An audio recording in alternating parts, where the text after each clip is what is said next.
Барлығына сәлем, сіздермен бірге Абу-Кино арнасы. Бүгін мен сіздерге 2017 жылы шыққан «Черное зеркало» фильмін қысқаша айтып беретін боламын. Достар, бұл менің екінші жаңадан ашқан аккаунтым. 1000 подписчикке тезірек жеткізіп тастайықшы. Видео басталмас бұрын лайк пен подписация кнопкасын басып кетейікші. Бұл сіздер үшін бірнеше секундтық іс, ал мен үшін үлкен қолдау. Вперед-назад, как будто пытаешься ящик шкаф задвинуть. Фильм жаңа қолданба пайда болған сәттен басталады. Қолданбаның аты тренер. Бұл қолданба арқылы адамдар уақытына қарай өздерінің параларын табады, және де уақыты біткенше ойларына келген жасауға болады. Ол қолданба Фрэнк есімді жігітті өзінің парасымен кездесуге кафеге апарады. Біраздан кейін кафеге Эмми есімді қыз келеді. Ол екеуі бірінші рет кездесіп тұрғанын айтады. Екеуі біраз әңгімелесіп бір-біріне деген қызығушылық ашылады. Олар қолданбаларын қарағанда тек 12 сағат бірге бола алатындарын түсінеді. Сондықтан тамақтарын жылдам жеп, ол екеуі бірге болатын үйге келеді. Екеуі үйді аралаған соң, Эмми әжетханаға барып, тренерінен енді жігітпен не істеу керектігін сұрайды. Жігіт те дәл солай сұрайды. Сол кезде тренер оларға уақыт бітем дегенше, не істесеңдер де өздерің білесіңдер, және не істейтіндеріңді өзің шешесіңдер дейді. Ол екеуі ұялғандықтан жай бір төсекте әңгімелесіп жатады. Келесі күні олардың уақыты бітеді. Олар екі жаққа кетіп қалады. Сосын екеуі де 12 сағаттың аз болғаны жайлы тренеріне айтады. Сосын тренер бұл қолданба әртүрлі қыз немесе жігітпен кездестіреді дейді. Екінші кездесуде Фрэнкке Никола есімді қыз түседі, ал Эммиге Ленни есімді жігіт түседі. Сосын Фрэнк пен Никола уақыттарына қарағанда бір жыл бірге болатындарын көреді. Никола бірден қызығып кетеді, ал Эмми мен Леннидің уақыттары 9 ай болады. Ленни мен Эмми қолданбаның ұзақ уақытын пайдаланып екеуі махаббатпен айналысады. Сол сияқты Фрэнк те Николамен махаббат жасайды. Келесі күні Фрэнк пен Никола шағын кешке келеді. Сол жақта Эмми мен Ленни де жүрген болатын. Біраздан кейін Фрэнк сарымсақ соусын жеп жатып қақалып қалады. Артынан бұрынғы қызы Эмми келіп көмектеседі. Сол сәтте Эммидің жігіті де жағаласып кетеді. Эмми оны өзінің бұрынғы жігітімен таныстырады. Ұзақ уақыттан кейін Эмми Фрэнк жайлы ойлап жүреді. Ең бірінші Эмми мен Леннидің уақыттары бітеді. Эмми келесі жігітпен 36 сағат қана бірге болады. Фрэнк те өзінің қарым-қатынасын Николамен аяқтайды.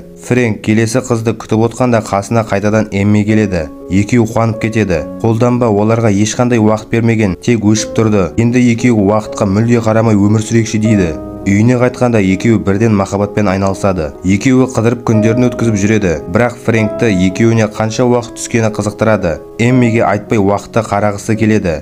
Уақытты қарағанда 5 жыл түскенін көреді. Бірақ Фрэнк сөзінде тұрмағандықтан ба, қолданба істен шығып оларға 20 сағат уақыт қылып береді. Таңертең Фрэнк жаман жаңалығын Эммиге айтпайды. Келесі күні Фрэнк шындықты мойындап, уақытты қарап қойғанын айтады. Эммидің көңіл күйі түсіп, уақытты қарамаймын деп сөз бергенін қайда деп ұрсады.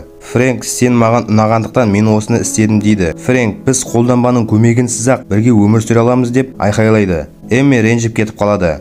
Фрэнк тренерге аузына келгенін айтып бопсалайды. Ол келесі күні тағы да қыздармен кездеседі. Эммидің қолданбасына хабар келіп, енді Эмми кез келген жігітпен бірге болатынын айтады. Эмми ойланбастан Фрэнкті таңдайды. Екеуі кездесіп, финальный адам болғандарын түсінеді. Сөйтіп олар шын әлемге апарар жолға барғанда өзі сияқты адамдарды көреді. Олар көзден ғайып болып шын өмірге барады. Ең көп сынақтан өткен Фрэнк пен Эмми екенін көреміз. Тренер оларға 90% сынақты тапсырғандарын айтады. Осымен фильмнің соңына да жеттік. Егер видео ұнаса лайк басып, комментарийге ой-пікірлеріңізді жазып кетіңіздер. Менің арнамнан шығатын видеоларды жіберіп алмаш үшін подписация кнопкасын басып, қоңыраушаны қосып қойыңыздар. Сіздермен бірге болған Абу-Кино арнасы келесі кездескенше.